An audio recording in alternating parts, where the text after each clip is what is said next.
ఓం శ్రీ గురుదేవాయ నమః.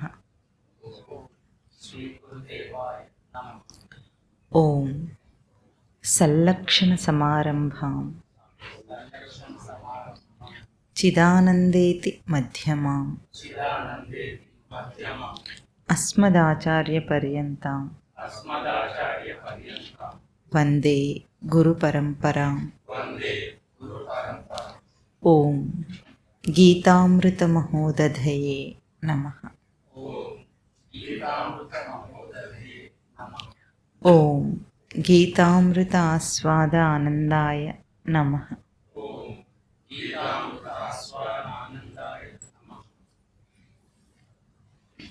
ఎక్కడున్నా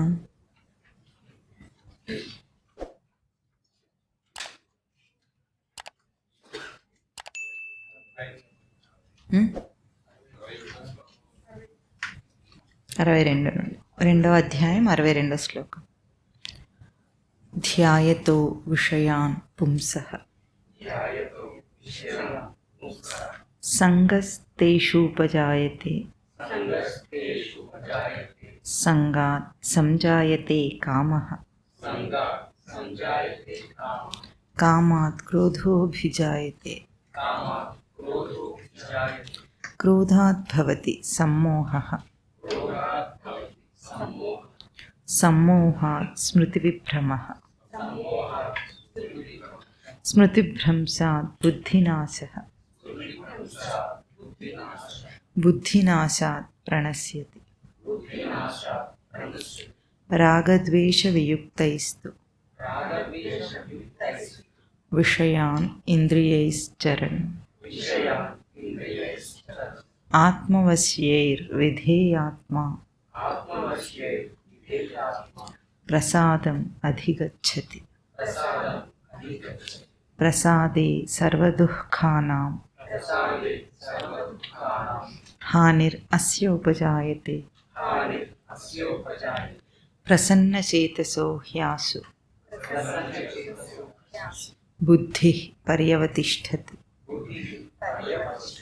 బుద్ధిః పర్యవతిష్ఠతే.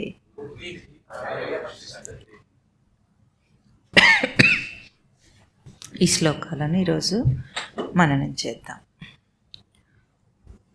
స్థితప్రజ్ఞ లక్షణాలను బోధిస్తున్న క్రమంలో స్వామి బోధ ఎట్లా సాగుతుంది, ఇంద్రియ నిగ్రహం యొక్క విశిష్టతను చాలా గొప్పగా చెప్పారు. ఎందుకంటే ఆత్మతత్వ అనుభూతిని పొందటానికి, తన స్వరూపాన్ని పొందటానికి సాధన చేస్తున్న సాధకునికి ఇంద్రియ నిగ్రహం కంటే గొప్ప ఉపాయం వేరే లేనే లేదని భగవద్గీత యొక్క ప్రతిష్ఠ అది. కనుక ఇంద్రియ నిగ్రహం ఎట్లా ఉండాలి? ఏదో చేసేసాను అనుకోకుండా సప్రమాణికంగా ఉండాలి. అంటే ఏమిటి?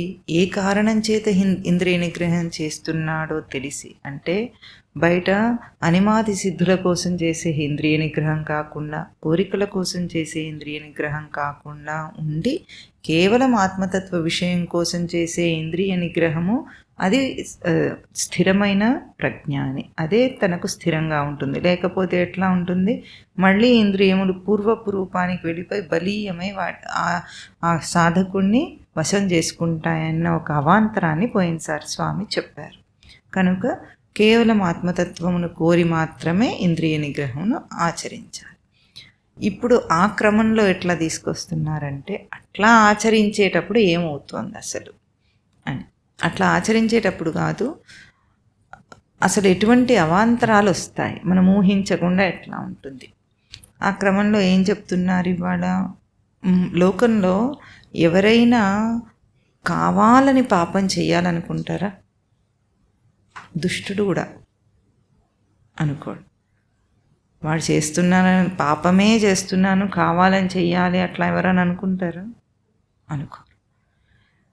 పోనీ సాధన చేస్తూ మరీ పాపాత్ముడు కాకుండా మధ్యస్థంగా బ్రతుకుతూ ఉన్న జీవితంలో కూడా ఒక మనిషి అనుకోకుండా తప్పులు చేయాలని ఎవరు అనుకోరు, కానీ అనుకోకుండా జరిగిపోతుంటాయి. అది సామాన్యుడికి. ఇంకా సాధన చేస్తూ ఎదుగుతున్న వాళ్ళకు కూడా ఒక్కొక్కసారి నిలవటం లేదు స్థిరత్వం.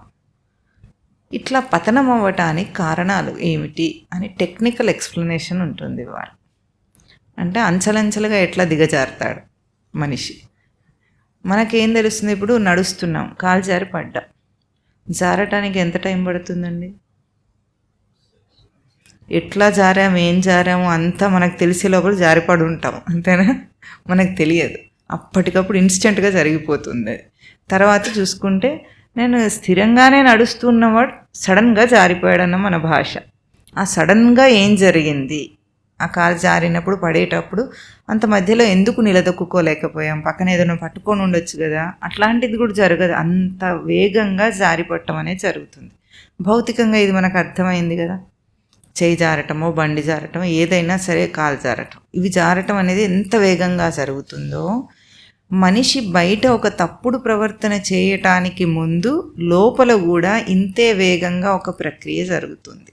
ఎందుకంటే బయట తప్పు చేయాలంటే అది లోపలే జరిగి ఉండాలి. ఒక కార్యరూపం జరగాలంటే దానికి కారణరూపం లోపల ఉంటేనే కార్యరూపం వస్తుంది. కానీ ఆ లోపలున్న కారణరూపం కూడా ఎంత వేగంలో ఉంటుందంటే మనం గుర్తించము. అది ఎట్లా జరుగుతుందో ఈరోజు 2 శ్లోకాల్లో స్వామి చెప్తున్నారు. దాంట్లో ఏమంటున్నారు? పుంసః అని ఒక పదం వాడారు. పుంసః అంటే పురుషుడు. పురుషుడు అంటే జీవపురుషుడు, ఆడమగవాళ్ళు అని అర్థం కాదు, అక్కడ జీవపురుషుడు అని అర్థం. ఎటువంటి జీవపురుషుడు? పుంసః అన్న పదం వాడినప్పుడు ఎప్పుడు పాలన పూరణ కలవాడు అని అర్థం. అంటే సాధన క్రమంలో ఉన్నవాడు అని అర్థం. సాధన చేస్తున్న జీవపురుషుడు విషయాన్ ధ్యాయతః. మొదటి ఆ స్టెప్ ఎక్కడ మొదలవుతుంది? విషయాన్ ధ్యాయతః. విషయములను ధ్యానించినంత మాత్రం చేతనే, అంటే ఒక విషయం ధ్యాసకొచ్చినంత మాత్రం చేతనే, ఊహింపబడినంత మాత్రం చేతనే సంగస్తేషు ఉపజాయతే. తేషు సంగః ఉపజాయతే. తేషు అంటే వాటి యందు, విషయముల యందు సాంగత్యం ఏర్పడుతుందట. సంగాత్ సంజాయతే కామః. సాంగత్యం ఏర్పడినందువల్ల కోరిక కలుగుతుందట. కామాత్ క్రోధోభిజాయతే. అంటే కామం వల్ల, కోరిక తీరనందువల్ల కోపం ఏర్పడుతుందట, కోపం వస్తుందట. క్రోధాద్భవతి సమ్మోహః. క్రోధం వల్ల ఏమవుతుంది? సమ్మోహం ఏర్పడుతుంది. మోహము, సమ్మోహము అది ఏర్పడుతుందట. సమ్మోహాత్ స్మృతి విభ్రమః. సమ్మోహం వలన స్మృతి విభ్రమణ కలుగుతుంది. అంటే ఇదివరకు తెలిసిన జ్ఞానం ఏం ఉపయోగానికి రాదు. అందరూ తెలిసిన వాళ్ళే ఉంటారు, తెలిసి కూడా తప్పులు చేస్తుంటారు. అది స్మృతి విభ్రమ. స్మృతిభ్రంశాత్ బుద్ధినాశ. స్మృతికి విభ్రమణ ఎప్పుడు కలిగిందో దానివల్ల బుద్ధి నాశం అవుతుందట. బుద్ధినాశం అంటే బుద్ధి యొక్క పాత్ర ఏమిటి? విచక్షణ. యుక్తాయుక్తముల విచక్షణ చేయగలిగింది బుద్ధి. ఆ విచక్షణ కూడా నాశం అయిపోతుందట. బుద్ధినాశాత్ ప్రణశ్యతి. వాడు దిగజారిపోయే ప్రవర్తనకు వెళ్ళిపోతాడు. ప్రణశ్యతి అంటే నాశం అవుతాడు, ప్రణశ్యతి అంటే బాగా నాశం అవుతాడు అని అర్థం. ఈ 8 అంచెలలో, 8 మెట్లలో స్వామి దిగజారే క్రమాన్ని చెప్పాడు. మామూలుగా ఎట్లా ఉంటుంది? మనకు ఎక్కే క్రమాన్ని చెప్తుంటారు, దిగజారడానికి కూడా ఒక క్రమం ఉందట. అంటే ఈ 8 అంచెల్లో చెప్పినదంతా మనకు క్షణకాలంలో జరిగిపోతుంది. ఆ క్షణకాలంలో జరిగే దాని వెనుక టెక్నికల్ రీజన్స్ అన్నమాట ఇవన్నీ. ఎక్కడ మొదలయ్యిందో అక్కడి నుండి ఇవన్నీ విచారణ చేసుకోవటం వల్ల మనకేమవుతుంది అంటే, ఎదుగుతున్న సాధకులము, సాధన చేస్తున్న వాళ్ళమే అనుకున్నప్పటికీ మనం నిలదొక్కుకోలేకపోవటానికి గల కారణాలేమిటో మనకు అర్థమవుతాయి. ఎక్కడెక్కడ ఏ స్టెప్లో నేను సాధన నిలుపుకోలేకపోతున్నాను అన్నది అర్థమైనప్పుడు ఏమవుతుంది? మొదటి స్టెప్లోనే ఫెయిల్ అయ్యామా, తర్వాత మధ్యలో అయ్యిందా, ఎక్కడైనా సరే సవరించుకోవటానికి జ్ఞాన సాధన చేస్తున్న వాడికి విచారణ ఉంటుంది. కాబట్టి విచారణలో వాడు ఏ స్థాయిలోనైనా తనను తాను సవరించుకొని ప్రణశ్యతి దాకా వెళ్లకుండా ఉండగలడు. అంటే పూర్తి నాశం అయ్యేదాకా కాకుండా, పూర్తి నాశం అయ్యేది ఇంకా అసలు విచారణ లేని వాడి స్థితి చెప్తున్నారు. కానీ సాధకుడు ఎట్లా ఉండొచ్చు? ఈ విచారణను మనం తీసుకుని బాగా దీన్ని ఆలోచించుకొని మనతో సమన్వయం చేసుకుంటే, మన స్థితిగతులతో, మన పతనం స్థితితో సమన్వయం చేసుకుంటే ఎప్పుడైనా దాన్ని తప్పించటానికి ఉపాయం దొరుకుతుంది మనకు. దీన్ని మనం ఇవాళ విచారణ చేద్దాం. ధ్యాయతః అన్నారు ముందు. ధ్యాయతః అంటే ఊహించినంత మాత్రం చేతనే, విషయాన్ని మనము నిత్య నైమిత్తిక జీవితంలో బ్రతకటానికి కావాల్సినవే బోల్డ్ అన్ని విషయాలు ఉన్నాయి, తప్పించలేము అసలు వాటిని. కాక మనం ఎన్ని కల్పించుకుంటాం, అనవసర విషయాలను ఎన్నిటిని కల్పించుకుంటున్నాం, ఎట్లా చేస్తున్నాం. దీంట్లో అంతా కూడా టెక్నికాలిటీలో ఒకటి మనకు తెలుస్తుంది. మనము అనవసరంగా ఎన్నో విషయాలు వింటూ ఉంటాం, చూస్తూ ఉంటాం. పెద్ద పట్టించుకోం, వింటే తప్పే ఉంది, చూస్తే పోయిందేముంది, ఒక్క నిమిషంలో అన్నీ అనుకుంటాం.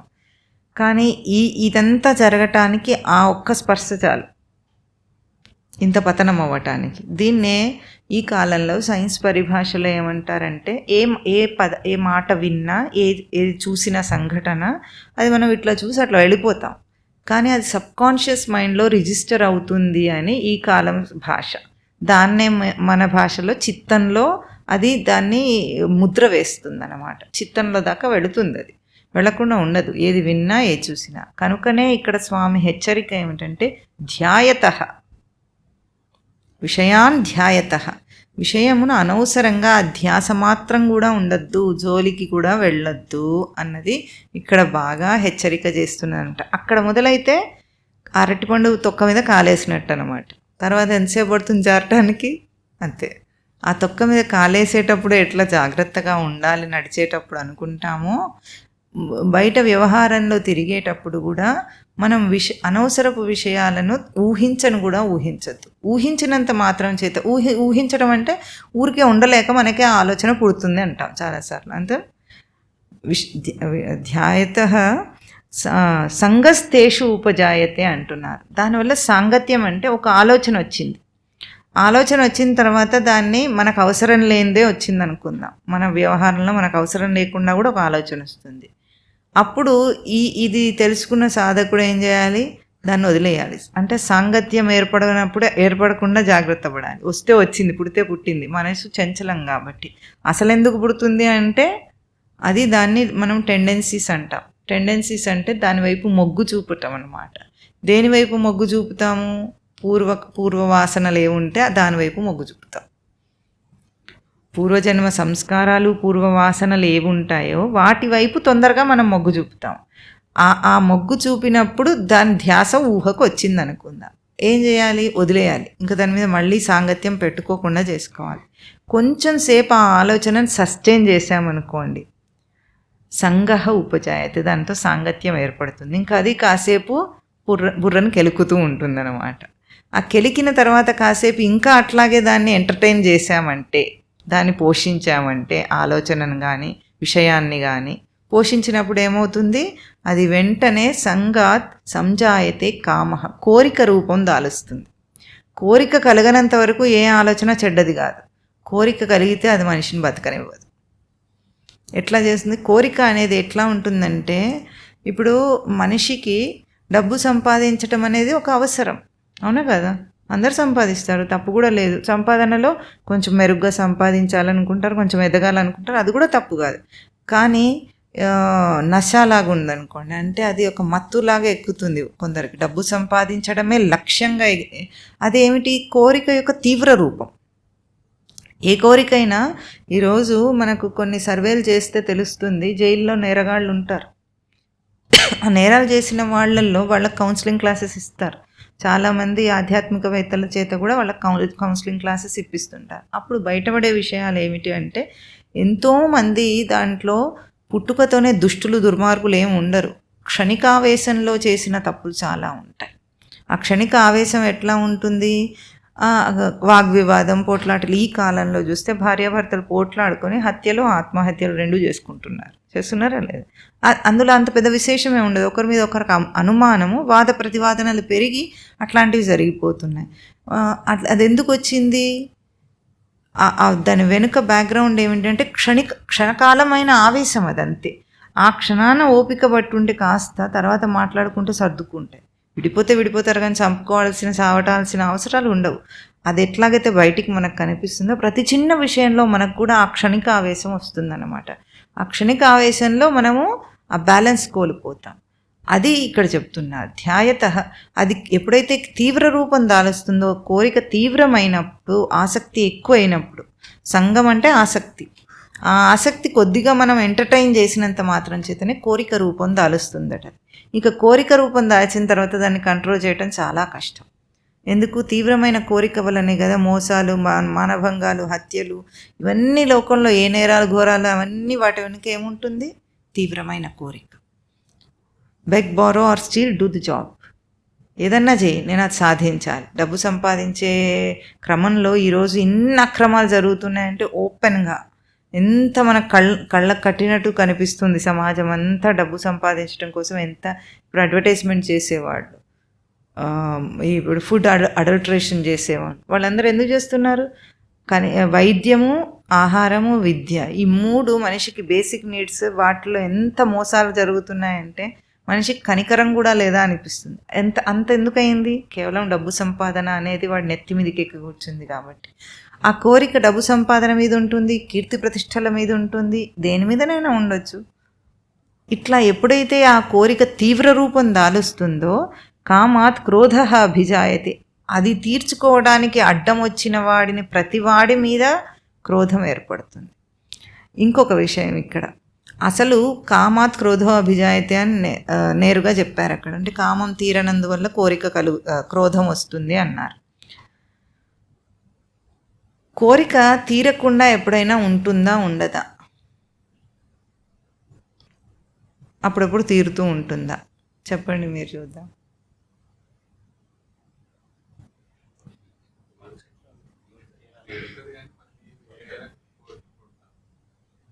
మీరేమంటున్నారు? ఆ కోరిక తీరుతుంది కానీ మళ్ళీ వేరే కోరిక పుడుతుంది అంటున్నారు. వీడేమంటాడు? కోరిక అసలు తీరదు ఎప్పుడు. మీరు ఒప్పుకుంటారా?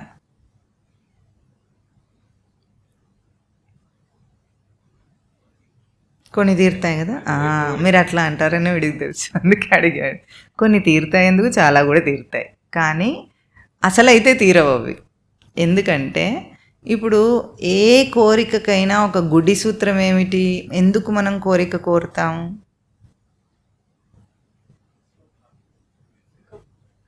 సుఖం, సంతోషం, అంతేనా? దాని బ్యాక్గ్రౌండ్ వేరే. మనం కోరిక రూపం వేరేది కావచ్చు, ఇది కావాలి అది కావాలని వేరే రూపం వేరేది, కానీ దాని మూల కారణం ఏమిటి? సుఖం, సంతోషం. ఇప్పుడు ఒక కోరికను ఎగ్జాంపుల్ తీసుకుంటే, ఒక యువకుడు ఎవరో ఉన్నాడు, వాడికి ఒకటేదో కొత్త రకం బైక్ కొనుక్కోవాలనేది కోరిక. ఈ కోరిక తీరటానికి చాలా అవకాశాలు ఉన్నాయి. పెద్ద విశేషం ఏముంది అందులో? తీర్చుకోవచ్చు, అప్పు చేసి తీర్చుకోవచ్చు, డబ్బు అడిగి తీర్చుకోవచ్చు, సంపాదించి కూడా కొనుక్కోవచ్చు. తీరినట్టేనా కాదా? అప్పటికి తీరినట్టే. అప్పటికి మనం ఏమనుకుంటున్నామంటే తీరింది అనుకుంటున్నాం. అది మెటీరియల్ రూపంలో తీరింది, కానీ నిజంగా మనిషి కోరుకున్నది ఏమిటనుకున్నాం? సంతోషం. దానివల్ల అది రాలేదు, మనకు అది తెలియదు. సుఖము, సంతోషము బండి వల్ల వస్తుందని ఇతను ఊహ. దానికోసం అది కొనుక్కోవాలనుకున్నాడు, కానీ అది కొనుక్కోవడం అయితే జరుగుతుంది. అన్ని కోరికలు బయట ఏముంది, బట్టలు కొనుక్కుంటారు, డబ్బులు సంపాదిస్తారు, ఇల్లు కట్టుకుంటారు, ఇవన్నీ పెద్ద విశేషాలు ఏం కాదు, అన్నీ తీరుతాయి ఇవన్నీ. కానీ దాని వెనుక మనం కోరుకున్న కారణము తీరదు ఎప్పుడు. ఎందుకంటే వీడికి కారణం తెలియదు కదా. వీడిని ఏ సుఖం, సంతోషం కోరి ఆ కోరిక కోరాడో అది రాలేదని కూడా వీడికి తెలియదు, ఇన్ఫర్మేషన్ కూడా లేదు వీడికి. కానీ జీవుడు కోరుకునేది ఎప్పుడు కూడా సుఖం, సంతోషం. అంటే కోరిక ఎప్పుడూ తీరదు, పైకి తీరినట్లుగా కనిపిస్తాయి అన్నీ కూడా. అందుకే కదా ఎన్నోసార్లు చెప్పుకున్నాం ఇంకోటి కోరుకుంటాడని. దాని వెనుక కారణం ఏమిటి? సుఖం, సంతోషం కోరాడు, సుఖం, సంతోషం రాలేదు. అది అన్నిటికంటే ముఖ్యమైన కారణం. అంటే కోరిక ఎప్పుడూ తీరదు కనుకనే బయటికి తీరినట్లుగా కనిపించినా కూడా వాడెప్పుడు తృప్తిగా బ్రతకడు. కామాత్ క్రోధ అభిజాయతే, ఎప్పుడు కూడా కోరిక తీరదు. అసలే బయటికే తీరలేదనుకోండి, కొనాలనుకున్నాను కొనుక్కోలేకపోయాను, బండి కొనిపించలేకపోయారు, అప్పుడు తల్లిదండ్రుల మీద ఎంత కోపం వస్తుంది? మా మఠంలోనే ఉన్నారు, మఠంలో పనిచేసే వాడికి ఇప్పుడు డిగ్రీ కాదులేండి, ఒకప్పుడు డిగ్రీ చదివే కొడుకు, వాడికి చదువు సరిగ్గా రాదు, పొట్ట పొడిస్తే అక్షరం ముక్క రాదు, అయినా సరే నాకు బండి ఇప్పిస్తేనే నేను డిగ్రీ చదువుకుంటాను అన్నాడు. బండి ఇప్పించి దాంట్లో పెట్రోల్ పోసుకునే స్తోమత లేదు, కానీ వాడికి చదువు అవ్వకపోతే దానికి బండి అడ్డం పెట్టాడు వాడు. అది వాళ్ళు కొనివ్వలేదు, వాడు చదువు ఆపేస్తాడు, అది వేరే విషయం. వాడేమంటాడు? నాకు బండి కొనివ్వలేదని వాళ్ళని ఎప్పటికీ దెప్పి పొడుస్తూ ఉంటాడు, తిడుతూ ఉంటాడు. ఇప్పుడు ఏదో పార్ట్ టైం పిచ్చి ఉద్యోగం, చదువులేని వాడికి ఏ ఉద్యోగాలు వస్తే పట్టుకొని 10,000 సంపాదించడం కష్టం అవుతుంది. అట్లాంటిది ఏదో చేసి వాడు అనుకున్న బండి కాదు కానీ ఏదో బండి కొనుక్కున్నాడు. ఇప్పుడు పెట్రోల్ బండి అయితే కొనుక్కుంటాడు, మరి పెట్రోల్కి కావద్దు డబ్బులు. అంటే స్తోమత లేకపోయినా కోరిక కోరుకుంటే అది తీరకపోతే దానికి అడ్డం వచ్చిన వాళ్ళని ఎవరెవరు ఉంటారో వాళ్ళ మీద కోపం ఏర్పడుతుంది. ఒకవేళ తీరిందనుకోండి, తీరితే ఎట్లా ఉంటుంది? లోభం ఏర్పడుతుంది.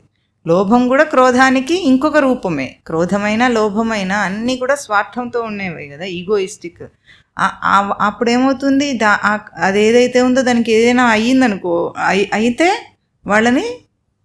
వాళ్ళని మీద ద్వేషం పెంచుకుంటాడు కదా.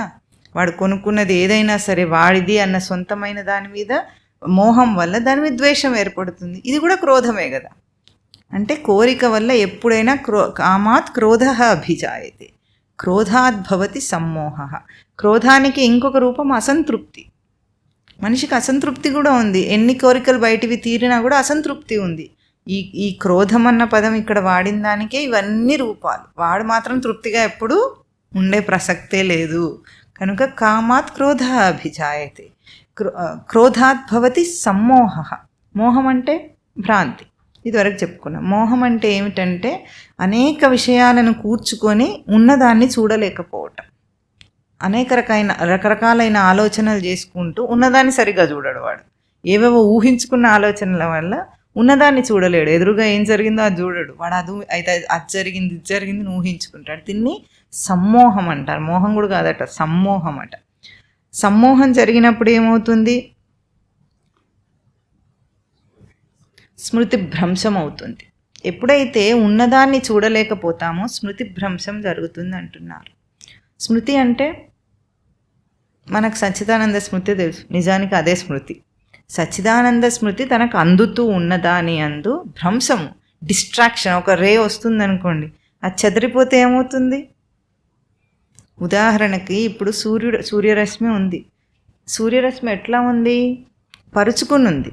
అదే సూర్యరశ్మిని మనము భూతద్దంలో పెట్టి పట్టుకున్నప్పుడు దాని కిరణాలు ఏకాగ్రమైనప్పుడు అది కాల్చగలుగుతుంది పేపర్ని కానీ దేన్నైనా. అంటే నిప్పు వస్తుంది. ఇప్పుడు ఎందుకు రావట్లేవు? పరుచుకొని ఉన్నాయి, డిస్ట్రాక్ట్ అయి ఉంది అది కాబట్టి. అట్లాగే సచ్చిదానంద స్మృతి యొక్క వెలుగు మనకు అందటము స్మృతి. స్మృతి అందు భ్రంశం కలిగిందట, డిస్టర్బెన్స్ ఏర్పడింది. మనకు అందటం లేదు, అది ఉండి కూడా మనకు అందటం లేదు. ఎందుకు? ఇక్కడ కోపం వల్ల క్రోధాత్ భవతి సమ్మోహాత్ స్మృతి విభ్రమ. దీనికి మంచి ఉదాహరణ చెప్తారు రామకృష్ణ పరమహంస. నీళ్లలో ప్రతిబింబం కనిపిస్తుంది, మరిగే నీళ్ళల్లో కనిపించదు. క్రోధంతో ఉన్న మనస్సు మరిగే నీళ్ళ లాంటిది అన్నమాట. ఆ మరిగే నీళ్ళకి ఏది కనిపించదు, అంతా మబ్బు పట్టిపోయినట్టు ఎట్లా ఉంటుందో అట్లాగే స్మృతి భ్రంశాత్ బుద్ధినాశ.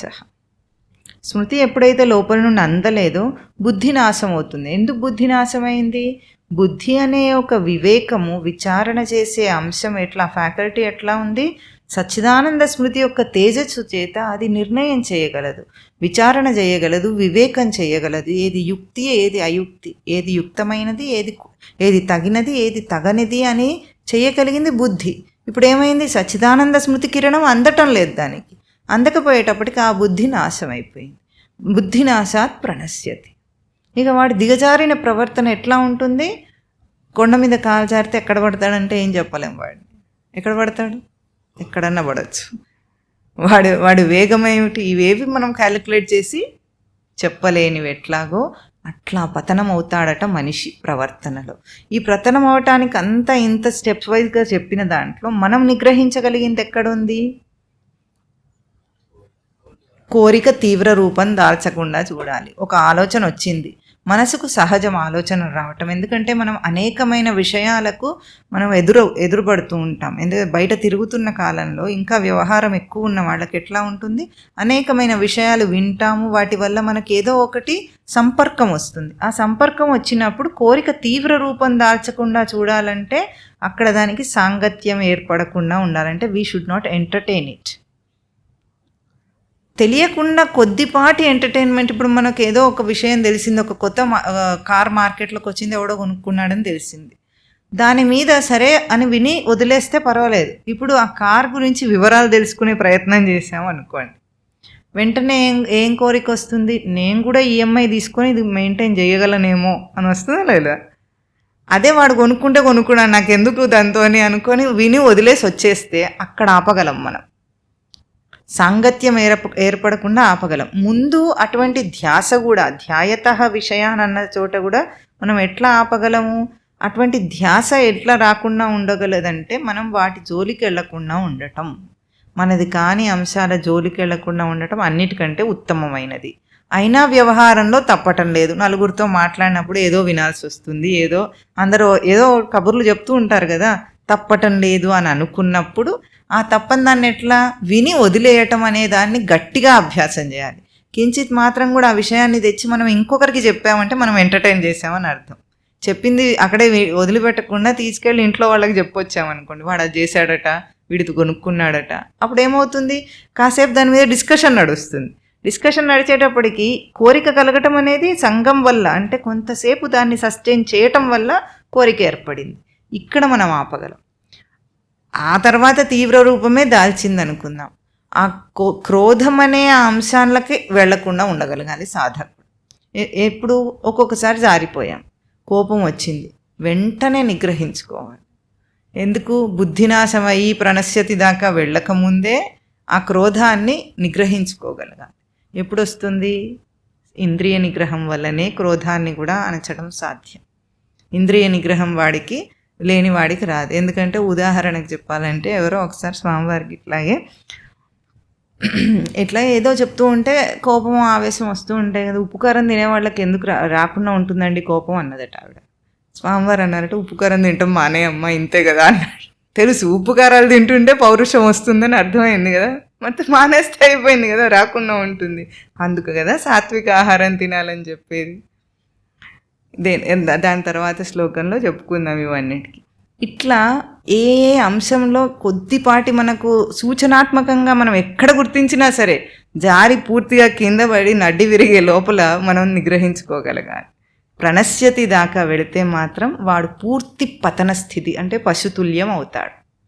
ప్రణశ్యతి, బుద్ధినాశమైన వాడు ప్రణశ్యతి అనేది చెప్పారంటే వాడు మనిషి యొక్క విలువ లేకుండా పశుతుల్యమైన ప్రవర్తనకు దిగజారుతాడు అని అర్థం అక్కడ స్వామి. ఇది ఒక హెచ్చరిక సూచన. 8 స్థాయిల్లో 8 మెట్ల మీద ఎక్కడన్నా ఆగడానికి కనీసం ప్రయత్నం చేయాలి సాధకుడు. మొదట్లోనే ఆగాలి. కోరిక తీవ్ర రూపం దాల్చేదాకా దాన్ని ఎంటర్టైన్ చేయొద్దు. ఆ తర్వాత ఇట్లా కాకుండా ప్రవర్తిస్తే వాడి స్థితి ఎట్లా ఉంటుంది అంటే, ఇట్లా కాకుండా స్థిరంగా ఉండేవాడి స్థితి ఎట్లా ఉంటుందో మళ్ళీ 2 శ్లోకాల్లో చెప్తున్నారు స్వామి. రాగద్వేష వియుక్తైస్తు విషయాన్ ఇంద్రియైశ్చరన్ ఆత్మవశ్యై విధేయాత్మ ప్రసాదమధిగచ్చతి. ఇట్లా కాకుండా, కోరిక వశం కాకుండా ఎవరైతే రాగద్వేష వియుక్తై విషయాన్ ఇంద్రియై చరణ్, ఇవే ఇంద్రియాలట, అవే విషయాల్లో చరిస్తాయి. ఇందాకున్న ఇంద్రియాలే, ఇందాకున్న విషయాలే. కానీ ఇప్పుడు ఈ సాధకుడు ఎట్లా ఉన్నాడు? రాగద్వేష వియుక్తుడై ఉన్నాడట. ఇంద్రియాలు ఎట్లా ఉన్నాయి? రాగద్వేషములు లేనివై ఉన్నాయి. అటువంటి వాడి ఇంద్రియాలు ఎవరైతే విషయాల్లో చరిస్తుంటాయో వాడు ఆత్మవశ్యై విధేయాత్మ, వాడి ఇంద్రియాలన్నీ కూడా ఆత్మవశమై ఉండి విధేయాత్మ, వాడు నిగ్రహం గల మానవుడు. అటువంటి వాడికి ప్రసాదం అధిగచ్చతి. ప్రసాదం అంటే ప్రసాదమును పొందుతాడట. మళ్ళీ పులిహోర పాయసం అంటారేమో అనుకో. పులిహోర పాయసం ప్రసాదాలు కాదట. ప్రసాదం అంటే ప్రశాంతతను పొందుతాడు వాడు. ఇవే ఇంద్రియాలు, అవే విషయాలు. అంతా ఒక్క తేడా స్వామి చెప్పింది ఏమిటి? రాగద్వేషములు లేకుండా ఉండటం. ఇందాక మనం కామం అని చెప్పుకున్న దానికి ఏమిటి? తీవ్రమైన కోరికయే రాగం. రాగం ఎప్పుడు ఏర్పడుతుందో అది తీవ్రమైన కోరిక. ఈ తీవ్రమైన కోరిక ఎందుకుంది మనిషికి? ఇక్కడ మనం విచారణ చేయాలి. రాగద్వేషములు లేకుండా ఇంద్రియాలతో చరించమంటే సరే అంటామా లేదా? అర్థమైంది కదా శ్లోకము. రాగద్వేషములు విడిచి విషయాలతో ఇంద్రియములో విషయాల యందు చరిస్తే ఆత్మవశ్యమైన అటువంటి నిగ్రహం గల మానవుడికి ప్రసాదం కలుగుతుంది. అర్థమైంది కదా ఎట్లా? ఇప్పుడు అట్లా అక్కడ మనం విచారణ చేయాలి. రాగద్వేషములు లేకుండా ఎట్లా ఉండగలం? అసలు రాగం యొక్క రూపం ఏమిటి? తీవ్రమైన కోరిక రూపం ఏమిటి అంటే, ఇప్పుడు ఒక పదార్థం ఉంది, తిండి పదార్థం అనుకుందాం. దాని మీద మనకు చాలా ఇష్టం ఉంది అంటాం, ఫేవరెట్, చాలా ఇష్టం ఉంది అని మనం అంటాం. ఇప్పుడు ఒక గులాబ్ జామ్ లాంటి స్వీట్ ఉందనుకోండి, ఇంకేదైనా ఉందనుకోండి, దాని మీద చాలా ఇష్టం అని ఒకతను అన్నాడు. ఆ పదార్థం ఇంకొకడికి అంత ఇష్టం కావటం లేదు, ఇతనికి ఇంత ఇష్టం అవుతుంది. దీనికి కారణం ఏమిటి?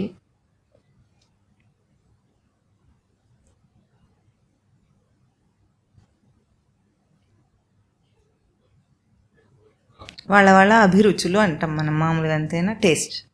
అభిరుచి ఎందుకు ఏర్పడుతుందంటే అభిరుచి వెనుక ఒక కారణ రూపం ఉంటుంది, దాన్నే మనం ప్రవృత్తి అంటాం.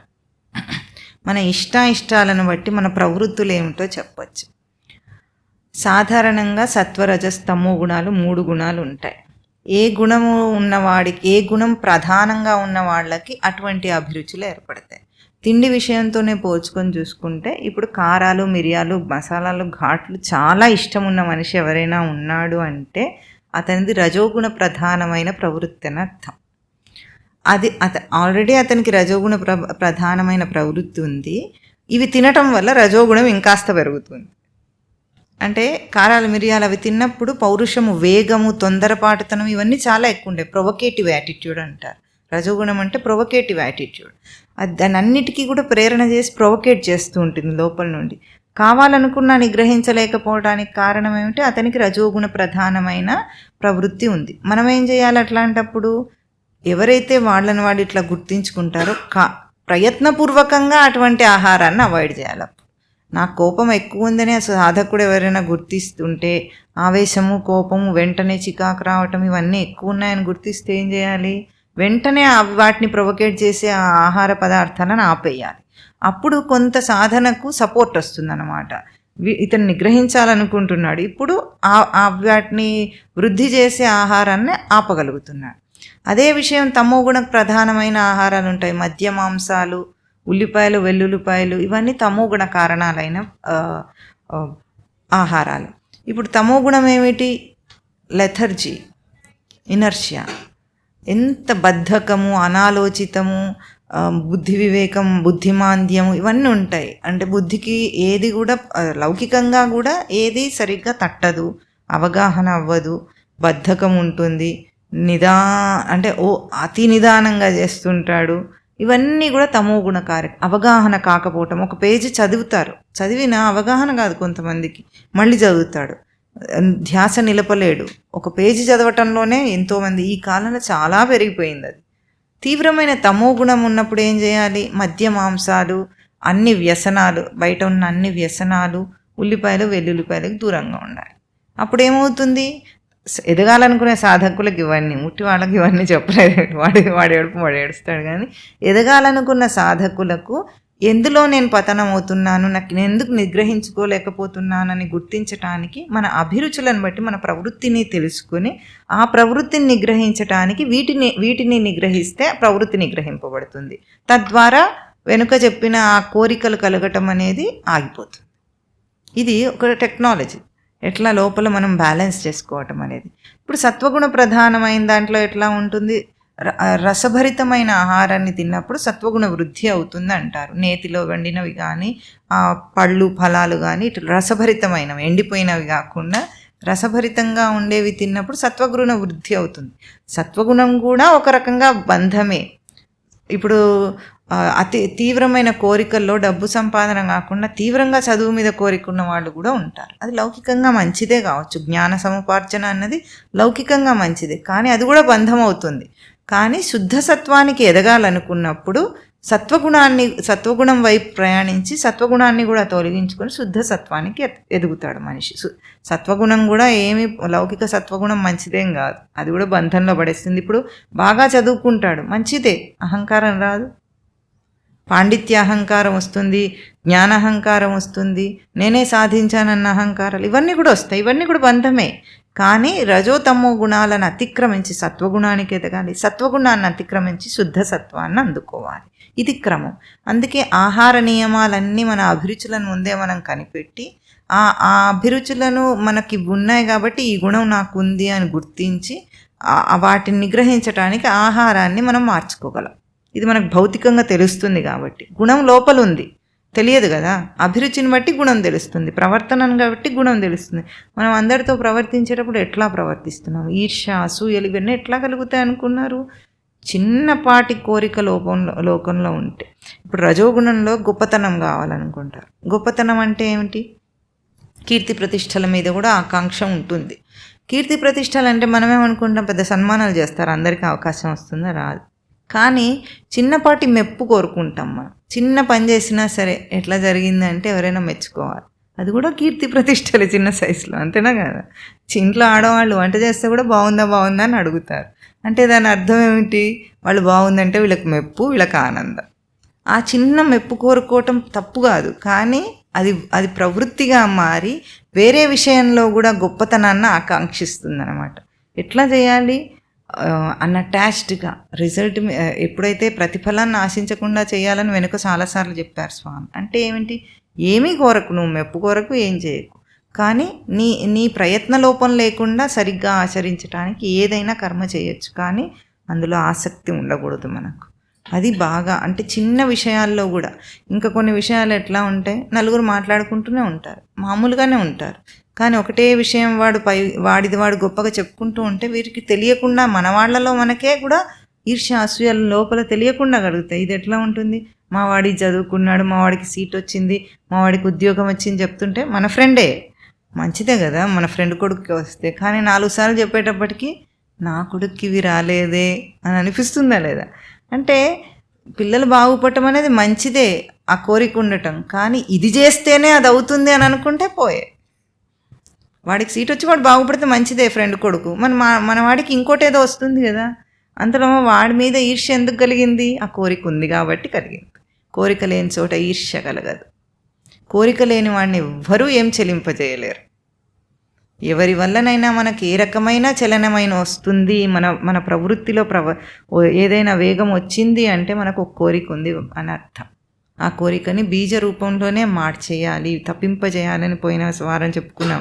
వేయించితే మొలకెత్తదు, చెప్పుకున్నామా లేదు? అట్లా కోరిక అంటే కోరిక యొక్క వివిధ రూపాలు, ఎన్ని రూపాల్లో, ప్రవృత్తుల రూపాల్లో మనకు ఎదురవుతాయి. ఇది రాగం. రాగము లౌకిక విషయాల మీద ఉండకూడదు అన్నది కరెక్టే, కానీ అదే రాగం సాధనలో కూడా వచ్చినప్పుడు ద్వేషం కూడా వస్తూ ఉంటుంది. లౌకికంగా ఎట్లా రాగానికి అడ్డం వచ్చిన వాడి మీద ద్వేషం, మనకు ప్రీతికరమైన విషయానికి అడ్డం వచ్చిన వాడి మీద ద్వేషం కలుగుతుంది, అది ఆటోమేటిక్గా కలుగుతుంది. సాధనలో కూడా కలుగుతాయి అలాంటివి. ఉదాహరణకు మనం సాధన చేద్దాం అనుకున్నాం, నియమాలు ఆచరిద్దాం అనుకున్నాం, ఇంట్లో వాళ్ళ సహకారం లేదు, భర్తకు భార్యకు భర్తకు సహకారం లేదనుకోండి, నా సాధనకు వీళ్ళు అడ్డొస్తున్నారని కోపం వస్తుందా లేదా? వాళ్ళకి లౌకిక దృష్టిలో వస్తుంది, వీళ్ళకి సాధన చేస్తున్నా కూడా వస్తుంది. అప్పుడే ద్వేషం ఎందుకు వచ్చింది? నా సాధనకు అడ్డమని. అప్పుడు ఎట్లా తీసుకోవాలి మనము? అడ్డంకులు ఉంటాయి చాలా, వీడికి కూడా తెలుసు ఎన్ని అడ్డంకులు ఉంటాయో, ఎన్ని వైపుల నుండి వస్తుంటాయో ఆటంకాలు. అప్పుడు ఎట్లా తీసుకోవాలి దాన్ని? అది నేను ఆచరించటానికి నాకు అదొక పరీక్ష.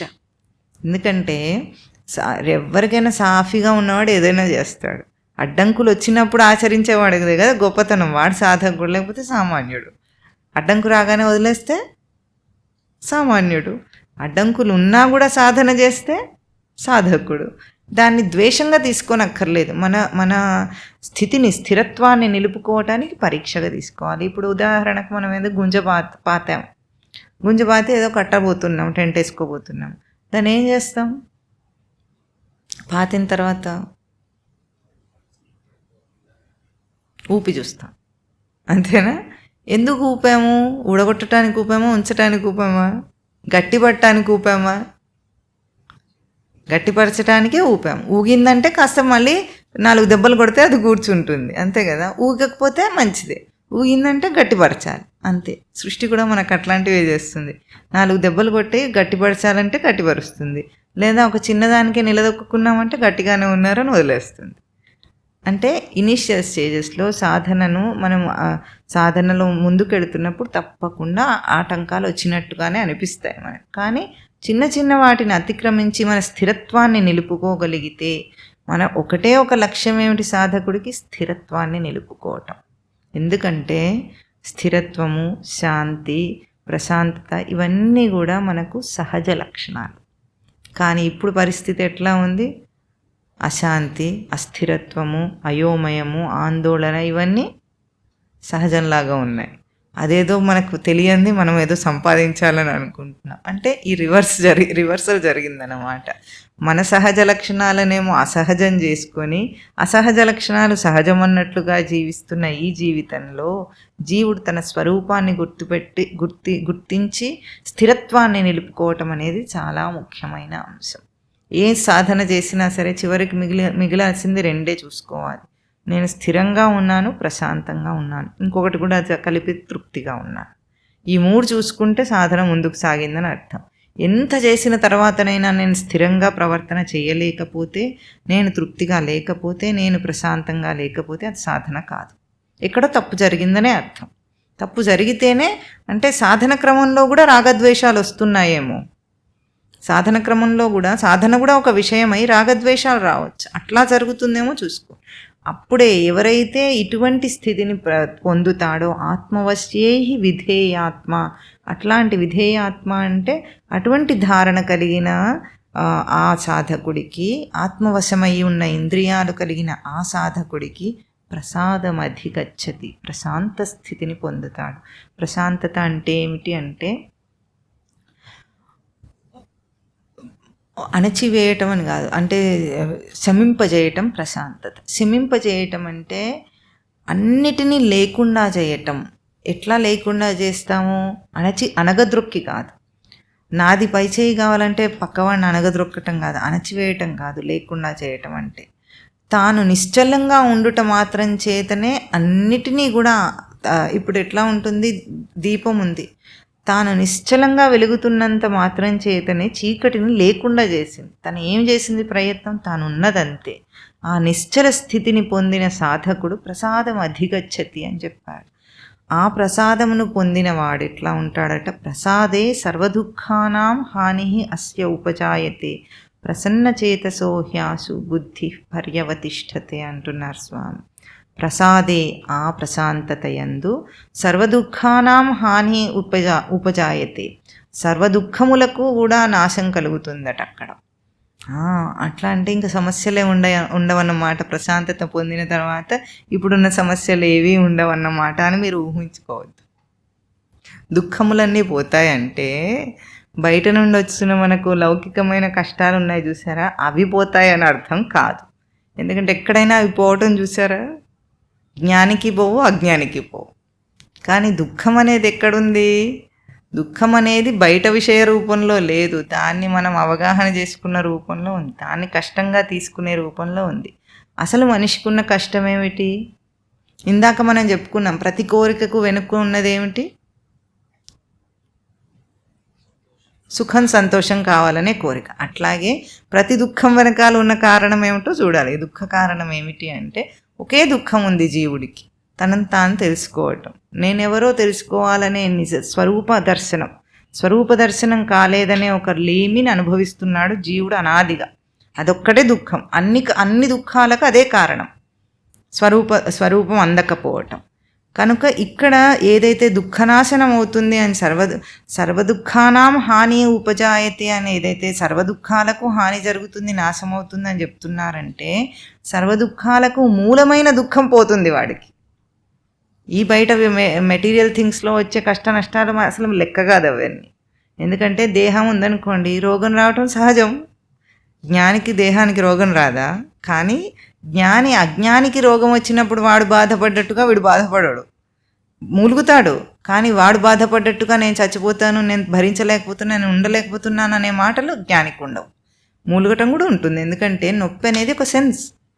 నొప్పి వచ్చినప్పుడు తెలియకపోతే తప్పు, కానీ తెలిస్తే తప్పు కాదు. నొప్పి తెలుస్తుంది, అది తెలుసుకుంటేనే లోపల దోషం తెలుస్తుంది.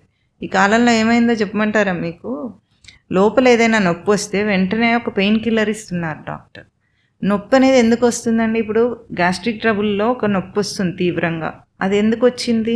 ఆ నొప్పి తెలిస్తేనే మనకు డైజెషన్ అంటే పచనక్రియలో ఏదో దోషం కలిగిందని తెలియచేయటం కోసమే మనకు ఒక సమస్య రూపంలో వ్యక్తం అవుతుంది. వెంటనే దానికి ఒక మందు ఇచ్చేస్తే అది తాత్కాలికంగా ఉపశమనం అవుతుంది. మనకు లోపల ఉన్న దోషాన్ని మనం ఎట్లా కనుక్కుంటాం చెప్పండి? కనుక్కోగలమా? నొప్పికి ఉపశమనం కలిగింది, లోపల దోషం అట్లాగే ఉంది. కారణం ఏమైనా పోయిందా? పోలేదు. రోగం పెరుగుతూ ఉంటుంది. అప్పుడు ఆ నొప్పిని మనం ఓర్చుకున్నప్పుడు మనం మూలానికి మందేస్తూ నొప్పి పోగొట్టుకోవాలి, కానీ పెయిన్ కిల్లర్ తీసుకొని కాదు. చాలా తప్పు, దోషమైన వాళ్ళ పద్ధతి అది. వెంటనే పెయిన్ కిల్లర్ ఇస్తే వీడికి హాయిగా ఉందనుకుంటాడు, వీడు బయటికి ఏం లేదు తగ్గిపోయింది అంటాడు. మరి 6 గంటల్లో దాని ఎఫెక్ట్ పోతే మళ్ళీ నొప్పి వస్తుంది. ఇప్పుడు లోపల ఉన్నది మనకు తెలియకుండా పోయింది కదా, అది చాలా దోషం అన్నమాట. అంటే నొప్పి, రోగం అనేది మనకు బయటికి వ్యక్తం అయ్యేది మనకు తెలుసుకోవటానికి. ఇది జ్ఞానికి కూడా సెన్స్లో తెలుస్తుంది, అజ్ఞానికి కూడా తెలుస్తుంది. కానీ మామూలు వాడు ఏమంటాడు, ఉండలేకపోతున్నా, భరించలేకపోతున్నా, ముఖ్య మూలిగి తర్వాత చచ్చిపోతానేమన్న భయము, ఇవన్నీ ఉంటాయి సామాన్యుడికి. జ్ఞానికి ఇవన్నీ ఉన్నా కూడా వాడు నేను ఉండలేను, నేను భరించలేను, నేను చచ్చిపోతాను, ఈ భయాలు వాడికి ఉండవు. ఇంతే తేడా. ఈ అవగాహన భేదంతోనే ఆ దుఃఖాన్ని మనం గ్రహించటంలో ఎంతో తేడా ఉంటుంది. వస్తుంది సమస్య, రాని పోతుంది కూడా. వచ్చింది ఏదైనా ఆగిందా? ఇంతవరకు తీరిందా లేదా? ఏ సమస్య అయినా నిరంతరంగా ఉండిపోయిందా? ఉండలేదు, పోతుంది. దానికి పరిష్కారం అవుతుంది. మనం ఉపాయాలు ఆలోచించవచ్చు, తప్పేం లేదు. ఇవన్నీ పరిష్కారం కూడా చేసుకోవాలి. తెలివి లేకుండా మొద్దులాగా ఉండి అదే పోతుందని కూర్చోమని నేను చెప్పదు, కానీ దానివల్ల మనం చలించకూడదు. అక్కడ ఆ స్థిరత్వం అనేది అక్కడ ఉంది. ప్రసాదం అంటే అది, ప్రశాంతత అంటే అన్ని దుఃఖాలు శమింపబడినాయి. ఎందుకంటే కారణ రూపంలో ఉన్న తన స్వరూపం తనకు అర్థమైంది. ఎట్లా అర్థమైంది? సచ్చిదానంద రూప స్వరూపుడని అయినంత మాత్రం చేతనే నేను పూర్ణుడను, నాకే లోటు లేదు, నాకే భయము లేదు. ఇది స్థిరమైన తర్వాత విషయాత్మకమైన కష్టాలు, సుఖాలు, ఒడుదుడుకులు ఏ వచ్చినా సరే నన్ను చెలింపచేయలేవు. ఇది సర్వదుఃఖానాం హాని ఉపజాయతే ప్రసాదే. ఆ ప్రశాంతత ఎందే ఇది కలుగుతుందట. ఎప్పుడైతే తన స్వరూపాన్ని తాను తాకి నిలుపుకున్నాడో దాని అని. ప్రసన్న చేతసః హ్యాసు బుద్ధి పర్యవతిష్టతే. ప్రసన్న చేతసః అంటే నిర్మలమైన మనస్సు వచ్చేస్తుంది వాడికి. ప్రసన్నమైన చేతస్సు అంటే మనస్సు, బుద్ధి, చిత్తం, అహంకారం అన్నీ కూడా ఆ నిర్మలమ ఎప్పుడు అయిపోతుందో, ప్రసన్నత ఎప్పుడు వచ్చేసిందో మనకు, ఆ ప్రసన్న చేతస్సులో బుద్ధి పర్యవతిష్టతి. బుద్ధి వెంటనే మారిపోతుంది. హ్యాసు హి ఆసు, ఆసు అంటే వెంటనే బుద్ధి మరలేమైంది, వెనుకేమైంది, బుద్ధినాశం అయ్యింది. విషయ స్పర్శ చేత బుద్ధినాశం అయ్యింది ఎట్లాగో అట్లాగే ఈ ప్రశాంతత చేత బుద్ధి పర్యవతిష్టతి, వెంటనే మారిపోతుంది. ఏమవుతుంది? ఇందాక దానికి సమ్మోహం వల్ల సచ్చిదానంద స్మృతి అందలేదు. ఇప్పుడు ప్రశాంతత వల్ల ఏమైంది? అలజడి లేని నీళ్లలో ఎట్లాగైతే ప్రతిబింబం కనిపిస్తుందో తన సచ్చిదానంద స్మృతి తనకు అందింది. ఇంతే తేడా. అందుకున్న వెంటనే ఏమవుతుంది? పర్యవతిష్టతే, మారిపోతుంది, స్థిరత్వం వచ్చేస్తుంది వాడు. మన ఫ్యాకల్టీస్ అన్నీ కూడా ఎట్లా ఉన్నాయి? లోపల మనసు, బుద్ధి, చిత్తం, అహంకారం, ఇంద్రియాలన్నీ కూడా తేజోవంతమైన రచన. ఎక్కడైనా సరే వాటికి సచ్చిదానంద స్మృతి అందకపోతే అవి చెడిపోతుంది డిజైన్. అందితే చాలా తేజస్సుతో అవి ప్రకాశిస్తాయి. ప్రతి ఇంద్రియమునందు మనం ఆ సచ్చిదానంద స్మృతి యొక్క ఆ స్వరూపాన్ని అణువణువులో ఆనందిస్తాం. దేహమంతా ఒక్కొక్క కణంలో ఆనందిస్తాం. ఎందుకు? చైతన్య స్వరూపంలో నాకు అది తెలుస్తుంది, ప్రత్యక్ష అనుభవంగా తెలుస్తుంది. ఇంతకంటే ఇంకేం కావాలి? పరమాత్మను కండ్లారా చూసినా కానీ ఇంత ప్రత్యక్షంగా ఉండదు, కానీ మనం లోపల అనుభవించే ఆ సచ్చిదానంద స్మృతి యొక్క చైతన్యం అంత ఆనందంగా ఉంటుంది. కళ్ళకు కనిపిస్తే దృశ్యరూపమే, ఎంత ఎదురుగా నిలబడ్డా స్వామి. ఇక్కడ అనుభవిస్తే అపరోక్షానుభూతి అంటారు శంకరాచార్యుల వారు దాన్ని. అపరోక్షానుభూతి, తన లోపల చైతన్యం తనకు అనుభవం అవుతుంది. ఇది ప్రశాంతత. ఆ ప్రశాంతతను పొందాలి సాధకుడు. ఎట్లా పొందుతాడు? ఒకటే సూత్రం, ఒక్కటి, అన్య కోరిక రానివ్వద్దు. లోకంలో ఎట్లా ఉంటాయి? వ్యవహారంగా అంటే సంసారంలో వ్యావహారిక కోరికలన్నీ ఇవి కూడా ఉండద్దా, అవి కూడా ఉండద్దా అంటారు. నీకు ఏవైనా ఉండనీగాక ఆ కోరికల యొక్క రూపం ఏమిటో గుర్తించు. దేన్ని కోరి అది కోరుతున్నావు నువ్వు, దేన్ని తప్పించి అంటే నిన్ను నువ్వు కోరుకునే స్థానంలో దాన్ని కూర్చోబెట్టకు, దాన్ని ఎంటర్టైన్ చేయొద్దు. ఎట్లా ఉంటుందంటే ఇంటి కొడుకుని ఇల్లరికం ఇచ్చి బయటవాడిని పొత్తుకు తెచ్చుకున్నాడట అంటారా లేదా సామెత? తనను తాను పోగొట్టుకొని వేరే కోరికను తన స్వరూపంలో నిలబెట్టుకున్నప్పుడే ఈ సమస్యలన్నీ వస్తాయి. అందుకే దీన్నే అనన్య భక్తి, అనన్య జ్ఞానం, అనన్య చింతన అని అనన్య పదం భగవద్గీతలో చాలాసార్లు వస్తుంది. అనన్యం అంటే అన్యమును కోరకు, బయట దాన్ని కోరకు. ఎందుకు? నాలో నాకు అన్నీ ఉన్నాయి, ఇంకా నాకేం కావాలని కోరుతాను? ఇది ప్రశాంతత. రాగద్వేషములు ఎప్పుడు వస్తాయి? కోరికలు ఎప్పుడు వస్తాయి? అన్నీ బయటది ఉన్నప్పుడే వస్తాయి. బయటది లేని పక్షం ఇవేవి తనకు రానే రావు. ఎందుకు రావు అంటే, ఒక్కసారి కడుపు నిండిన వాడికి ఇంకొకటి ఎట్లా అడగడో చాలాసార్లు చెప్పుకుంటాం. ఇవన్నీ చిన్న చిన్న విషయాలు, కానీ మనకు సూచనాత్మక విషయాలు. కడుపు నిండిన తర్వాత ఏం పెట్టినా సరే, పంచభక్ష పరమాన్నాలు పెట్టినా సరే మనం తినలేం, వద్దంటాం. అట్లాగే నాలో నేను అనుభవించిన తర్వాత ఈ సాంఖ్యయోగంలో వెనుక నుండి స్వామి తన స్వరూపాన్ని చెప్పాడు. మన స్వరూపం యొక్క లక్షణాలు ఏమిటి? దానికి మరణం లేదు, మొదటిది. మార్పులు చెందదు, దశలు మారినా మార్పులు చెందదు, మారే దేహంతో మారదు, మారే విషయంతో మారదు, మారే పరిస్థితులతో మారదు. అంటే మారనిది, మరణం లేనిది తన స్వరూపం. ఇంకా ఎటువంటిది? అది నిర్వికార, నిరాకార, నిరంజన స్వరూపం. దేంతోనూ అంటుకోదు. మనం అనుకుంటాం ఇన్ని విషయాల్లో మునుగున్నాను, నువ్వు మునగలేదు. అసలు మునిగుంటే నువ్వు విడిచిపెట్టేవాడివి కాదు. పోయినసారి చెప్పుకున్నామా? స్నేహం అంటే ఏమిటి? జిడ్డు అంటితే అది డస్ట్ క్యాచ్ చేస్తుంది. ఎప్పుడైనా చూడండి, స్టిక్కర్స్ ఉంటాయి చూసారా స్టీల్ గిన్నె మీద. స్టీల్ గిన్నెలో కొత్త గిన్నెకి స్టిక్కర్లు అంటించి ఉంటాయి. అది పైపైన లాగేస్తే దాని గమ్ అట్లాగే ఉంటుంది. దాని మీద కొన్నాళ్లకు తోమి అది చేసి ఇది చేసి నల్లగా ఒక మచ్చ ఏర్పడింది. ఎందుకు ఏర్పడింది అది? ఆ జిడ్డు మనం మొత్తం తీసేయలేదు కాబట్టి. అంటే జిడ్డు మీద బయటి సంపర్కం వల్ల వస్తే ఎట్లా అంటుకుంటుందో అట్లా మనకి ఏ విషయం ఇప్పటివరకు అంటలేదు. చూసుకోండి, తరచి చూసుకోండి, ఏ జీవుడికి అంటలేదు. నిరంజన స్వరూపం. నిరంజనం అంటే అంటుకోనిదని అర్థం. అంజనం అంటే కాటుక, అంటుకునేదని అర్థం. నిరంజనం అంటే అంటుకోనిది. ఎట్లా నిరంజన స్వరూపం? ఆకాశం ఉంది. ఆకాశంలో ఇన్ని విషయాలు, ఇన్ని వస్తువులు, ఇన్ని పదార్థాలు, ఇంతమంది జీవులు బ్రతుకుతున్నారు. అన్నీ ఆకాశంలోనే ఉన్నాయా లేదా? ఆకాశానికి ఏదన్నా అంటిందా? ఇంతవరకు ఏదన్నా అంటిందా? మనం ఎయిర్ పొల్యూషన్ చేయొచ్చు, స్పేస్ పొల్యూషన్ చేయగలమా? వాటర్ పొల్యూషన్ చేయొచ్చు, ఎయిర్ పొల్యూషన్ చేయొచ్చు. మనం అన్నిట్లో దిట్టలేము. మనిషి అంటేనే పొల్యూషన్ చేస్తాడు కదా. ఆకాశానికి ఎప్పుడైనా మనం చేసామా? దోషం అంటిందా? అంటగలదా? ఎందుకంటదు? ఆకాశము స్థూలం కాదు కనుక. సూక్ష్మ రూపం అంటాం మనం.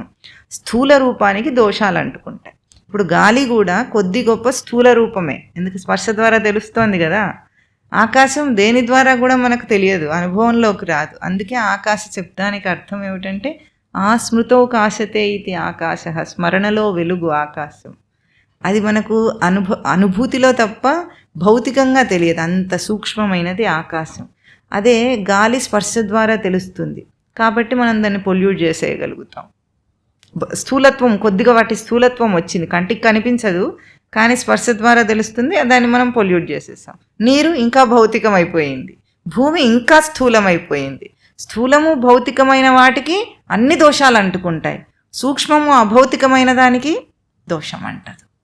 నా స్వరూపం సూక్ష్మాత్ సూక్ష్మతరం, నిత్యం. అది ఎప్పుడు గుర్తిస్తాడో వాడు ప్రశాంతతను అనుభవిస్తాడట. ఆ ప్రసాదంలో, ఆ ప్రసాదం అంటే కూడా బయట ఈ ప్రసాదం అన్న పదం వచ్చింది కాబట్టి చెప్తా. ప్రసాదం తింటే మనసు శుద్ధి అవుతుంది అని మనకు తెలుస్తుందా లేదా? లోకంలో అంటాం కదా, ప్రసాదం యొక్క విలువ మన ధర్మంలో చాలా ఎక్కువ. ప్రసాదం ఇస్తే దాన్ని కాదనకుండా తింటాం. ఆ ప్రసాదం ఎందుకు మనకు ఆ ప్రశాంతతనిస్తుందని, శుద్ధి చేస్తుందని నమ్ముతాం? భగవంతునికి సమర్పించినందుకు అంటున్నారు, అంతేనా? భగవంతుని సమర్పించటంలో ఈ కాలంలో ఒక వాదం వచ్చింది. భగవంతుడు పెట్టిందంతా అక్కడే ఉంది కదా, ఏం తిన్నాడు ఆయన ప్రసాదం అని. మనం పెట్టేటప్పుడు నైవేద్యం అంట, తీసుకునేటప్పుడు ప్రసాదం అంట. నైవేద్యం అన్న పదమేమో నివేదన అన్న పదం నుండి నైవేద్యం వచ్చింది. నివేదన అంటే వేద లక్షణాలు, వేద శబ్దము నివేదన అంటే పొందిన వేద లక్షణాలు అని అర్థం. వేద లక్షణాలు అంటే సచ్చిదానంద లక్షణాలు ధాతుపరంగా తీసుకుంటే. అంటే తన సచ్చిదానంద స్మృతి లక్షణాలు ఏవైతే ఉన్నాయో వాటిని పొంది నిలిపి అర్పించింది నివేదన. తాను తీసుకునేటప్పుడు ప్రసాదం అంటాం. లోకంలో ఈ మధ్య ఏం అడుగుతున్నారంటే, అక్కడ పెట్టిన పదార్థం అంతా అట్లాగే ఉంది, స్వామి ఏమి తిన్నాడు అన్నదానికి ఒక మంచి ఉపమానం చెప్తారు. ఏమిటా ఉపమానం అంటే, ఇప్పుడు మనం ఒక పుస్తకం చదువుతున్నాం, చదివారనుకోండి, మీరు ఆ పుస్తకంలో ఉన్నది మీకు అవగాహన అయ్యింది. ఆ మీకు అవగాహన అయిన వెంటనే పుస్తకంలోని అక్షరాలన్నీ మాయమైపోతాయా? చెప్పండి, అవుతాయా? చదివేశాం కదా, భౌతికంగా అయిపోవాలి కదా, మన లోపలికి వెళ్ళిపోయింది దాంట్లో ఉన్నదంతా. అంత మాత్రం చేత భౌతికంగా ఇక్కడంతా మనది పోయిందా, ప్రింట్ పోయిందా? పోలేదు. మనం అవగాహన చేసుకున్నప్పటికీ అక్కడ భౌతికంగా ఏ మార్పు రాలేదు. పుస్తకం ముందెట్లా ఉందో ఇప్పుడు అట్లాగే ఉంది. కానీ మార్పు ఎక్కడొచ్చింది? మనం దాన్ని సారాన్ని గ్రహించామంటాం. అదెట్లాగో భగవంతుడికి నివేదన చేసినప్పుడు కూడా భగవంతుడు గ్రహిస్తాడు. ఒకటి ఏం గ్రహిస్తాడు? మన పులిహోర పెడితే పులుపు ఎంత ఉందని గ్రహించాడు ఆయన. కారం పులుపు ఇంగువ సరిపోయిందా అని గ్రహించడు ఆయన. ఏం గ్రహిస్తాడు ఆయన? నీ అనుష్ఠాన నియమాన్ని గ్రహిస్తాడట. నీ ప్రవృత్తిని నువ్వు నివృత్తిని నువ్వెట్లా నిలిపి చేసావో అది గ్రహిస్తాడట స్వామి. అందుకే పత్రం పుష్పం ఫలం తోయం యో మే భక్త్యా ప్రయచ్చతి తదహం భక్త్యుపహృతం అశ్నామి ప్రయతాత్మనః. భక్త్యుపహృతం తత్ అహం అశ్నామి. భక్తితో సమర్పించిన ఆ భక్తిని నేను తింటాను అన్నాడు. పత్రం పుష్పం ఫలంతో ఏం కూడా తీసుకోడు ఆయన, ఊరికే అట్లా పెట్టమన్నాడు భౌతికంగా, సింబాలిక్గా. అంతేగాని ఆయన తినేది ఏమిటి? మన భక్తి. మన భక్తి ఎక్కడ ఉంటుంది? ఈ కాలం నైవేద్యాలు ఎట్లా వండుతారు? క్యాటరింగ్లో ఆర్డర్ ఇచ్చి చేస్తారా లేదా? నవరాత్రి నైవేద్యాలు కూడా క్యాటరింగ్ సప్లై చేసేవాళ్ళు ఉన్నారట. ఇంకా మన శ్రద్ధ ఏమిటి? డబ్బు. మనకి ఎంత డబ్బు ఉంటే అన్ని వెరైటీలు వస్తాయి, చక్కగా అన్ని తెప్పించవచ్చు, పెట్టచ్చు. దీంట్లో శుచి శుభ్రత అనుష్ఠాన నియమం ఏది లేదు. ఇది ప్రసాదం అవుతుందా? అవుతుందా ప్రసాదం? ఈ ప్రసాదం తిని ఎవడైనా బాగుపడతాడా? అందుకే ఎన్ని ప్రసాదాలు తిన్నా ఎవరు బాగుపడట్లేదు. ఎందుకు? నియమానుష్ఠానమే లేకుండా పోయింది. కాబట్టి నియమానుష్ఠానం ఉంటే అది స్వామి గ్రహిస్తే అది మనకు ప్రసాద రూపంలో ప్రశాంతతనిస్తుంది, మన బుద్ధిని నిర్మలం చేస్తుంది అనే ఒక అక్కడ మన నమ్మకం. ఇప్పుడు చూడండి, దేవుడికి నైవేద్యం పెట్టేటప్పుడు మనం ఇవన్నీ ఉండాలనుకుంటామా లేదా? అనుకుంటాం. దేవుడు ఎక్కడున్నాడు ప్రత్యక్షంగా?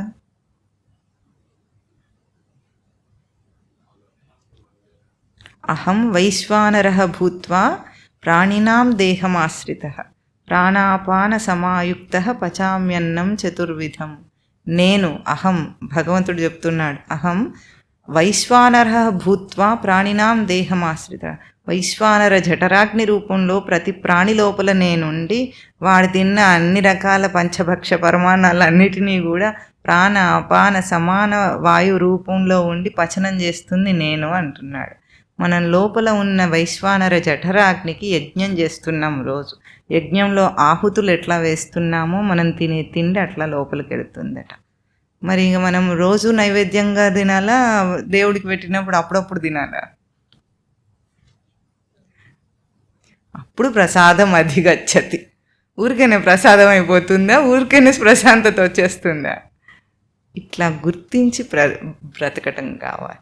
తినే ప్రతిదీ పవిత్రంగానే ఉండాలి. మరి మాంసాహారులు కొందరు ఎట్లా ఉంటారు? శనివారాలు తినరు, అవునా? ఇంకా వారాలు ఏముంటాయి మీకు కూడా తెలియదేమో, ఇంకే వారాలు తినరు. ఏదో కొన్ని పవిత్ర వారాలు ఉంటాయి, ఆ పవిత్ర వారాల్లో మాత్రం తినరు. వీరికి మిగతావి అపవిత్ర వారాలు అన్నమాట, అప్పుడు మాత్రం తినచ్చు. తినేదైతే వాళ్లే కదా. ఈ వారం దేవుడికా వాళ్ళకా? అంటే వీడికి ఆశ్చర్యం ఏమిటంటే వాళ్ళకి ఆ సెన్స్ ఉంది. ఒక పవిత్రమైన కార్తీక మాసంలో శ్రావణ మాసంలో తినకుండా ఉంటారు కదా, దాని అర్థం ఏమిటి? అది మంచిది కాదు, మనం ఆ కాలంలో దాన్ని తినద్దు. అది వాళ్ళకి తెలిసిందనే కదా అర్థం. తెలిస్తే ఎప్పుడు కూడా తినొద్దు కదా,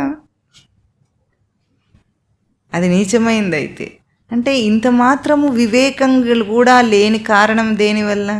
మనం వెనుక ఏవైతే చెప్పుకున్నామో చిన్న విషయాలు కాదు. వివేకం భ్రష్టం ఎప్పుడు అవుతుంది? స్మృతి భ్రంశము, బుద్ధినాశము ప్రతి విషయంలో అవుతుంది. మనం తెలుసుకోవాలి. ఎప్పుడో ఒకసారి కోపం వచ్చినప్పుడు కాదు, ప్రతి దాంట్లో మనం మాట్లాడే మాటలో ఆలోచనలో విషయం ఏమిటో మనకు అర్థం కావటం లేదు, బుర్రకు అందుకోవటం లేదు. ఇవన్నీ విచారణ చేసుకుంటే మనిషి తనంతట తానే మారిపోతాడు. ఎందుకు మారుతాడు? దాని దర్శనం, ప్రత్యక్ష దర్శనం ఉంది కాబట్టి. ఇది ప్రసాదం అంటే. అందుకే లోకంలో ప్రసాదానికి అంత విలువ ఉంది. భగవంతుడి ప్రసాదాన్ని కాదనకుండా కళ్ళకద్దుకొని మరీ తింటాం కదా. అంటే ఆ ప్రసాదం బయట ఎట్లాగో ఈ ప్రసాదం ప్రశాంతత అనే ప్రసాదమును పొందటం అనేది చాలా గొప్ప విశేషమైంది. అందుకే దానికి సూత్రాలు ఏమిటి? రాగద్వేష వియుక్తై విషయాన్ ఇంద్రియైశ్చరన్ ఆత్మవశ్యై విధేయాత్మ ప్రసాదం అధిగచ్చతి. ఇది మనిషికి కావాల్సింది. రాగద్వేషములు లేకుండా నేను ఎంత ప్రవర్తిస్తున్నాను, నిరంజనంగా ఉండటం, అంటుకోకుండా ఉండటం. 84 లక్షల జీవరాశుల గర్భాలలో ఎన్ని విషయాలు, ఎంతమంది తల్లిదండ్రులు, పిల్లలు మనకైనారు, బంధువులు అందరైనారు. మనుష్య జన్మలే ఎన్ని వందల కోట్లు ఎత్తామో తెలియదు. అన్నిట్లో తల్లిదండ్రులు ఉన్నారు. వాళ్ళందరినీ వదిలేసి నిశ్చింతగా ఈరోజు నేనున్నా, అంతే, ఇంకెవరు లేరు. ఉన్నానా లేదా? ఇప్పుడున్నాననిపించే వాళ్ళు కూడా పోతారు, నేను మాత్రం ఉంటా. ఇప్పుడు మన నిరంజన స్వరూపం నిరూపితం అయిందా కాలేదా? ఆకాశం కంటే గొప్పగా నిరంజన స్వరూపం అనేది. ఆకాశం కంటే గొప్పగా మన స్మృతి అనే వెలుగు మనకుంది. అందులో నేనున్నానని తెలుస్తుంది, అదే ఆకాశం. అక్కడ నేను నిరంజన స్వరూపాన్ని అనుభవిస్తున్నాను. సాంఖ్యయోగం అంటే తలమానికమైంది అన్నిటికంటే. ఎందుకు? ఆ జ్ఞానాన్ని పొందుతాడు, తర్వాత కర్మలో ఆచరిస్తాడు. ముందు మనిషి జ్ఞానాన్ని పొంది కర్మను ఆచరించాలి, లేకపోతే దాని స్థిరత్వం ఉండదు. ఎట్లాగంటే ఉదాహరణకి ఇవాళ విన్నాడు ఒక చోట, చాలా మంచి ఉపమానం చెప్పాడు ఆయన. బయట సాధుత్వము, సాధు వేషము, సాధు స్వభావం అన్నీ ఉండాలి. బయట అంటే వేషభాషలలో మార్పు రావాలనేది చాలా గొప్ప విశేషం. కానీ కేవలం వేషభాషలలో మార్పు వచ్చేస్తే దానికి విలువ ఉండదు. లోపల సాధుత్వం వచ్చి బయట సాధువేషం రావాలి, అంతేనా? ఆ సాధుత్వం రాకుండా బయట రాకూడదు. అయితే బయట వాటికి వేషభాషలకు ఏమీ విలువ లేదా అంటే అది కూడా కాదన్నాడు ఆయన. అట్లా కూడా విలువలేనివి ఏం కాదు. అంటే ఉదాహరణకు ఆయన ఏం చెప్పాడంటే, మంచి ఉపమానము.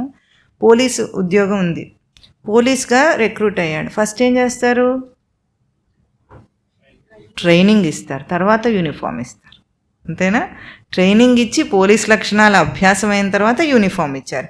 ఇప్పుడు ఆ యూనిఫామ్ వేసుకున్న వాడికి విలువ పోలీస్గా. లేకపోతే నాకు ఉద్యోగం రాగానే వెంటనే డ్రెస్ వేసుకుంటే విలువ వస్తుందా? రాదు. అంటే ఆ లక్షణాల అభ్యాసం అయిన తర్వాత ఆ లక్షణాల యొక్క ఆ లక్షణాన్ని చూపించే పోలీసు యూనిఫామ్ యొక్క పౌరుషం అందులో ఉంటుంది, లక్షణాల్లో ఉంటుంది. కాకి యూనిఫామ్లో ఉండదు. ఎట్లాగో సాధుత్వము, సాధు లక్షణాలు, సాధు అభ్యాసం కూడా అంతే. తాను లోపల పరివర్తన చెందాలి. లోపల పరివర్తన చెందినట్లుగా బయట కూడా మార్పు రావాలి. నేను పోలీస్ అయ్యాను కదా అని మఫ్టీలో తిరుగుతాడా? తిరగడు. పోలీస్ యూనిఫామ్ వేసుకుంటేనే ఆ వాల్యూ వస్తుంది, అంతేనా? నాకు అన్ని లక్షణాలు ఉన్నాయి కానీ నేను యూనిఫామ్ వేసుకోనంటే ఎవడు గౌరవించడు. ఎట్లాగో అట్లాగే సాధు లక్షణాల అభ్యాసం అవ్వాలి. సాధు లక్షణాల అభ్యాసం అయినట్టుగా మనం బయట మనకు ఆ వ్యవహారంలో మార్పు రావాలి. ఇది మొత్తం ప్రశాంతతకు పూర్ణత్వం వస్తుంది. అది చేసి ఇది వదిలేసిన, ఇది చేసి అది వదిలేసిన రెండింటికి విలువ ఉండదు. కనుక ప్రసాదమును పొందిన వాడికి సర్వదుఖాలు నాశమవుతాయంటే జీవుడికున్న ఒకే ఒక్క దుఃఖం పోతుంది. సూత్రాలు ఏమిటి? కామక్రోధోద్భవం వేగం రానివ్వకూడదు. కామము క్రోధ రూపంలోకి వచ్చేంత వేగము రానివ్వకుండా నిగ్రహించుకోగలగటం. రాగద్వేషములను విడిచి ఇంద్రియములతో విషయములందు చరించటం. ప్రసాదమును అధిగచ్చతి. ప్రశాంతతను పొందినప్పుడు దుఃఖమునకు నాశం. ఇది స్వామి ఇచ్చిన మంచి ఒక టెక్నికల్ ఎక్స్ప్లెనేషన్ అన్నారు. దీన్ని ఎదగటానికి, పతనం అవ్వటానికి రెండింటికి కూడా సూత్రాలు చూపించారు స్వామి. చెప్పండి. ధ్యాయతో విషయాన్ పుంసః సంగస్తేషూపజాయతే సంగాత్ సంజాయతే కామః కామాత్ క్రోధోభిజాయతే క్రోధాత్ భవతి సమ్మోహః సమ్మోహాత్ స్మృతివిభ్రమః స్మృతిభ్రంశాత్ బుద్ధినాశః బుద్ధినాశాత్ ప్రణశ్యతి. రాగద్వేష వియుక్తైస్తు విషయాన్ ఇంద్రియైశ్చరన్ ఆత్మవశ్యేర్ విధేయాత్మా ప్రసాదమధిగచ్చతి. ప్రసాదే సర్వదుఃఖానాం హానిర్ అస్య ఉపజాయతే ప్రసన్నచేతసో హ్యాసు బుద్ధి పర్యవతిష్ఠతే. ఇక్కడ పర్యవతిష్ఠతే అన్న పదమే వెనుక నుండి తస్య ప్రజ్ఞా ప్రతిష్ఠిత అని స్వామి చెప్తూ వస్తున్నారు. అదే పదము ఇక్కడ పర్యవతిష్ఠతే అన్న పదంతో చెప్పారు. ఓం తత్ సత్.